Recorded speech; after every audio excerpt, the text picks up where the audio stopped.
اللهم زيني في رمضان بالستر والعفاف، واسترني فيه بلباس القنوع والكفاف، واحملني فيه على العدل والإنصاف، وأمني فيه من كل ما أخاف بعصمتك يا عصمة الخائفين، وارزقني فيه ذكرك دائما بتوفيقك يا هادي المضلين.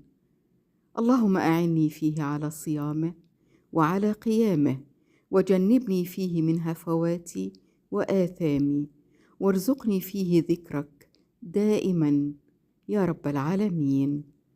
اللهم طهرني فيه من الدنس والأقذار، وصبرني فيه على كائنات الأقدار، ووفقني فيه للتقى وصحبة الأبرار، بعونك يا قرة عين المساكين.